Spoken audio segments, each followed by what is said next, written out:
nang ibinulgar ng programang Magandang Gabi Bayan ang mga ginagawang panghihikayat ng mga komunistang grupo sa mga minor de edad upang sumapi sa hanay ng mga NPA. Ang kabataan ang pag-asa ng ating bayan. Paano kung sa murang edad nila ay tinuturuan na silang mamundok at tumawak ng baril, makipaglaban sa pamahalaan hanggang Sa paglalantad na ito ng ABS-CBN, nakilala ang mga batang mandirigma. Ang 9 na taong gulang na si Edwin, Ila kung pasabog ba, ila kung ipagpaganda. si Roger na mahilig makipagkaibigan, Meron kami ugatan. si Ariel na naghahanap ng katarungan, Sabi nila, tutulungan nila ako magiganti dun sa pulis na pumatay sa aking kapatid. Kaya sumali ako sa NPA. si Tess na isang mag-aaral, Noong bumaba ako, marami nagsasabi na papasok din sila sa NPA. Pero sabi ko sa kanila, wala kayong kinabukasan kung doon kayo. si Rene na nahihirapan sa buhay, Kahit ano kinakain, basta may makain lang. si Jo Marie na mahilig makipagsapalaran, Parang hindi ako matay. Ang mamatay, yung kalaban ko, patayin ko. Ganun na sa isip ko. si Beloy na naghahanap ng pagbabago, Ang pamilya ko, matagal na kaming di nagkikita. Nagsawa na ako sa loob dahil puros kwento lang na mananalo kami. Naiisip ko, ba't hanggang ngayon ay wala pa rin nanalong revolusyon? si Ted na naghahanap ng magandang buhay, Nakita ko na wala kaming kabutihan na makuha sa NPA. Ang amin lang natutunan ay paggamit ng baril. Yun lang. Wala kami ibang ginawa kundi ang tumakbo. si Johnny na mahilig sa laruan, Sa ilat, ganahan at ang inosenteng si Joey. Naalala ko yung mga enkwentro namin. Yung barilan, hindi ako makatulog kasi yung aking napatay. Para bang nakikita ko yung taong napatay ko.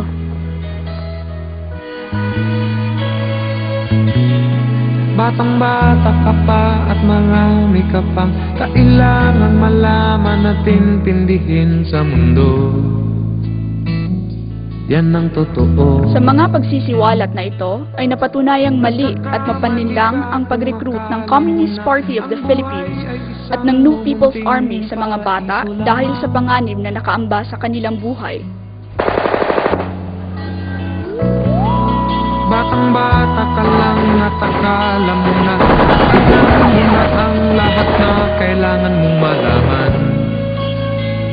Malinaw ang nakasaad sa patakaran ng NPA sa pagkuha ng bagong kasapi. Sinumang mahusay ang pangangatawan, anuman ang gulang, kasarian, lipi o nasyonalidad o relihiyon, may kakayahang lumaban at handang lumahok sa matagalang sandatahang pakikibaka laban sa reaksyonaryong kapangyarihang estado ang maaaring maging kasapi ng isang panlabang pangkat ng bagong hukbo ng bayan.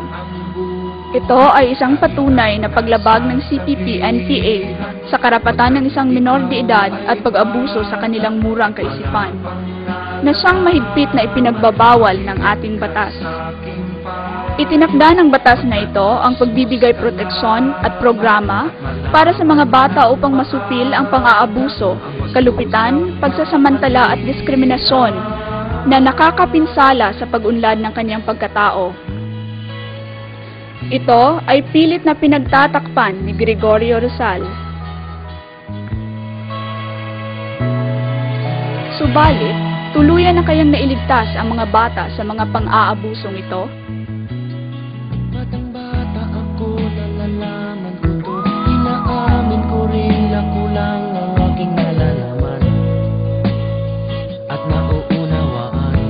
Di pa nagtatagal, maraming batang rebelde ang kusang loob na sumuko sa militar. Alam ko na may karapatan ang bawat nilalang. Kahit bata pa man, kahit bata pa man. Isa na rito si Jason. 15 anyos lang siya nang sumama sa NPA. Nais ko sanang Hindi na malaman makakasama. sa katotohanan. Bubuoyin daw po yung mga magulang ko. Ang aking pamahal. Nagsanay si Jason sa Mauban, Quezon. Ang isipan sa mga kulay ng buhay, maging tunay na malay. Grade 5 lang ang naabot ni Jason na panganay sa 5 magkakapatid. Isang magsasaka ang kanyang tatay at karaniwang may bahay naman ang nanay.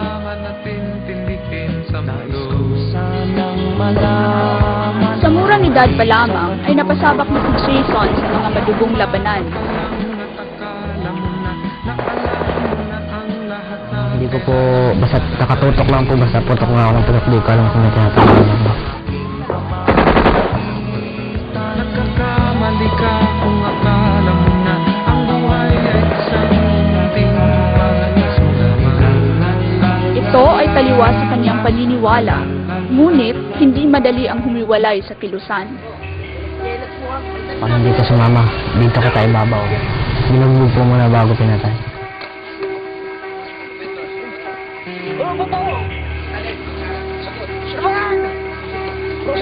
Parang po, isang pamilya po, binaril po sa harap ng mga anak at asawa.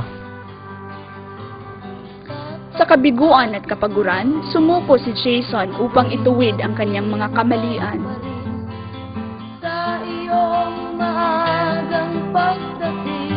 Naging mainit na usapin ang nangyari kay Julie. Nasugatan siya sa isang labanan sa Alegria, Surigao del Norte